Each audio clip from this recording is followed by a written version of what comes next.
자, 이번 시간은 행정의 실효성 확보 수단 간단하게 개요만 잡아보겠습니다. 그리고 2021년도 국가직 구급 문제에서 어떻게 나왔는지 볼게요. 일단 행정의 실효성 확보 수단에서 여러분 자, 전통적 수단이죠. 어떻게 나눴습니까? 직접적 수단, 직접적 의무이행 확보 수단인 행정 강제와 행정벌로 나눴다. 행정벌은 간접적 의무이행 확보 수단이죠. 그래서 직접적 수단인 행정강제와 간접적 의무이행 확보 수단이 행정벌로 나눴다. 그 다음에 행정강제는요. 자, 어떻게 나눴습니까? 강제집행이죠. 자, 행정강제는 의무불이행에 대한 의무이행 확보 수단으로서의 강제집행과 자, 즉시강제. 즉시강제는 뭐다? 의무불이행과는 관계없이 목전에 급박한 장애 제거를 목적으로 하는 즉시강제로 구분된다. 그죠? 그 다음에 이 강제집행은 다시 뭘로 나눕니까? 대집행. 그죠? 대집행과 이행강제금, 직접강제와 강제징수로 나뉘어진다 이거예요. 그래서 강제집행은 의무불이행에 따라서 이렇게 네 가지로 나눠진다는 거죠. 대집행, 이행강제금, 직접강제, 강제징수. 그러면 대집행이 뭡니까? 의무자가 대체적 자기 의무를 이행하지 않은 경우입니다. 그때 행정청이 스스로 행하거나 즉 자기 집행하거나 또는 제3자에게 이를 행하게 하도록 하는 거죠. 대집행. 그래서 비용은 누가 부과합니까? 그 비용을 의무자로부터 징수하는 것을 대집행이라고 한다. 잘 나오죠? 올해도 나올 가능성이 높다 이거죠. 그 다음에 이행강제금도 중요합니다. 집행벌이라고도 한다. 자, 이행강제금이라는 것은 자, 비대체적 자기 의무나 부자기 의무의 불이행이 있는 경우에요. 그래서 그 의무자에게 심리적 압박을 가해서 장래의 의무이행을 간접적으로 강제하는 금전벌이 바로 이행강제금 혹은 집행벌이라 한다. 자, 과거에는 의무불이행의 형태가 이행강제금의 적용 대상이죠. 비대체적 자기나 부자기 의무 불이행이었는데 현행법상은 그렇지 않다. 즉 대체적 자기 의무를 강제하기 위해서도 활용되고 있다. 대표적인 게 뭐죠? 떠올라야 됩니다. 건축법상 이행 강제금이 대표적이다. 그죠? 이런 게 포인트예요. 이런 게 나오는 겁니다. 그 다음에 이제 직접 강제요. 직접 강제라는 것은 자, 행정상의 의무 불이행, 모든 의무 불이행을 전제로 해요. 그래서 행정상의 의무 불이행의 경우에 직접 의무자의 신체나 재산에 실력 행사하는 거죠. 그래서 의무이행을 확보하는 강제집행 수단을 예를 들 수 있다. 대표적인 게 뭐가 있다? 예방접종, 실력에 의한 예방접종 혹은 무허가 영업소 같은 경우 강제 폐쇄 조치하는 거죠. 자, 말씀드렸습니다. 무허가 영업소 강제 폐쇄가 대표적인 직접 강제의 예다. 그 다음에 여러분 저기 어딥니까? 저기 청와대 근처에 그 북악산 있습니다. 거기에서 드론을 날리면 어떤 일이 벌어진다? 거기서 촬영한 필름은 즉각적으로 압수됩니다. 마찬가지로 직접 강제의 한 예죠. 그 다음에 이제 강제징수. 이거 뭡니까? 행정법상 금전급부 의무가 이행되지 않는 경우죠. 행정기관의 의무자의 재산, 그죠? 재산의 실력을 행사하여 그 의무의 이행이 있었던 것과 같은 상태를 실현하는 강제집행을 말한다. 그래서 행정상 강제집행은 네 가지, 그죠?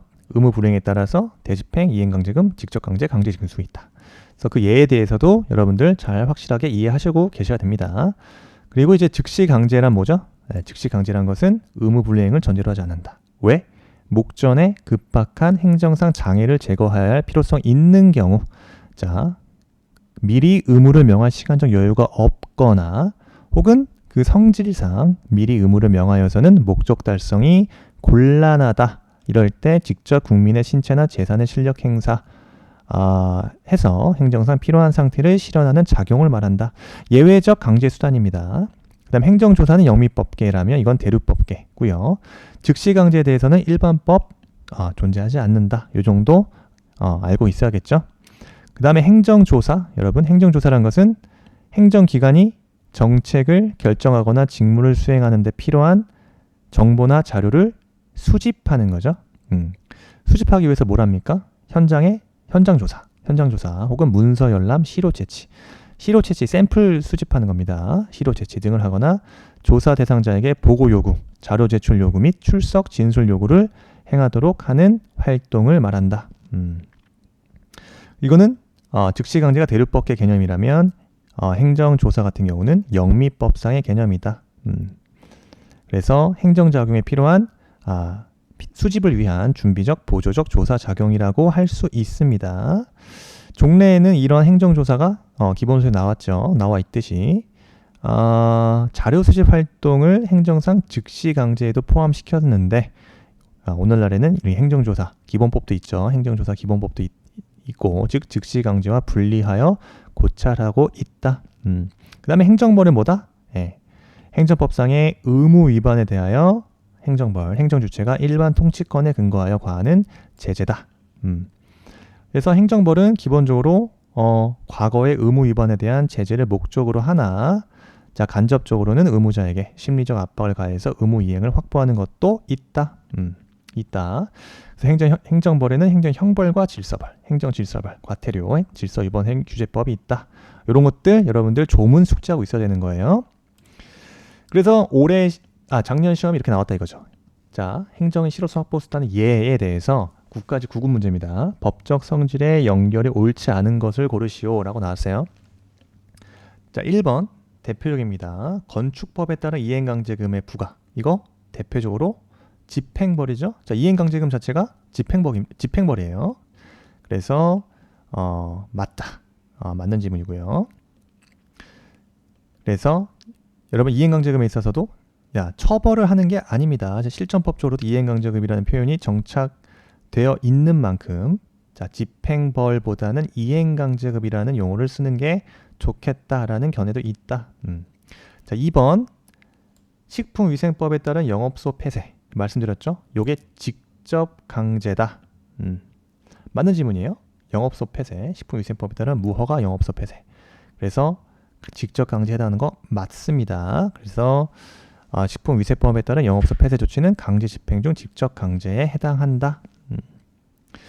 직접 강제 자체는 여러분 강제 집행 중에서 개인의 자유와 권리의 침해적 성격이 매우 강하기 때문에 소수의 개별법, 예를 들어서 이런 식품위생법 같은 에서만 규정하고 있다. 대표적인 거죠. 식품위생법 혹은 공중위생관리법, 그 다음에 출입국관리법 등에만 소수로 규정돼 있다.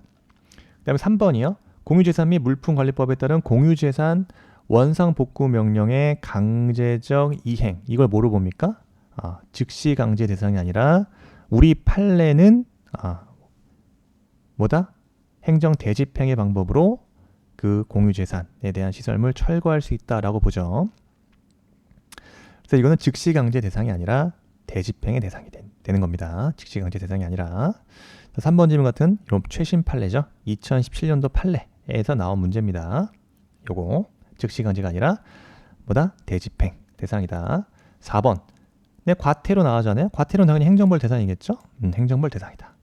그래서 혹시 3번의 지문에 대한 판례에 대한 내용에 대해서 이해를 암기가 안 돼 있다 하더라도 정답을 맞추는 데는 크게 문제가 없었던 문제였습니다. 그래서 3번이 정답이에요. 그 다음에 행정벌에 있어서요. 여러분 행정형벌과 질서벌로 구분된다고 말씀드렸죠. 자, 형벌이 뭐죠? 행정형벌? 형법에 정해져 있는 형이 행정형벌이라고 하고 형법상 형이 아닌 거, 그러니까 형벌 대상이 아닌 거죠. 과태료가 가해지는 행정벌을 행정질서벌이라 한다. 이거 구분하고 계세요. 행정질서벌은 따라서 형벌이 아닙니다. 형벌이 아니다. 그 다음 새로운 수단이 있다. 그래서 비금전적 제재와 금전적 제재가 있다. 잘 나오는 게 뭐가 있죠? 올해 나올 수 있는 거 과징금이다. 이 과징금은 유래가 어디서 나왔습니까? 그 시장 지배적 사업자 지위 남용을 한 그 독점 규제 및 공정거래에 관한 법률에서 도입이 된 제도죠. 과징금. 요거 여러분들 잘 정리하셔야 되는 거예요. 과징금. 자, 비금전적 제재로서의 공급 거부는 행정법상의 의무를 위반하거나 불이행이 있다. 그때 행정상 재화나 서비스의 공급을 거부하는 행정작용이다. 쉽게 얘기해서 단수 혹은 정기를 끊어버리는 거죠. 그래서 끊어버림으로써 행정법상의 의무이행을 간접적으로 강제한다. 그래서 매우 강력한 실효성 확보 수단이라고 보시면 됩니다. 이 공급 거부. 다음이 공표. 뭐죠? 명단 공표하는 거죠. 소위 돈 좀 있다. 근데 고액 체납을 하네. 안 내. 세금 자체를 안 내요. 그랬을 때 그런 고액 체납자의 명단을 공개함으로써 그 위반자의 명예나 신용을 침해한다. 그래서 그러한 명예나 신용에 대한 침해를 위협함으로써 행정법상의 의무이행을 간접적으로 강제하는 수단이다. 그래서 고액 체납자 명단 공개 대표적입니다. 혹은 공정거래법 위반 행위 공개요. 이런 게 있다. 이런 게 있는 거예요. 이런 것들은 이제 여러분들 문제를 많이 푸시면 되고요. 그래서 오늘 시간까지는 요 내용까지 여러분 확실하게 이해하시고 그 다음에 문제를 많이 풀어보시길 추천드립니다. 자, 실효성 확보 수단 구체적으로 또 다음 시간에 이어서 좀 더 문제를 가지고 찾아보도록 할게요. 수고하셨습니다.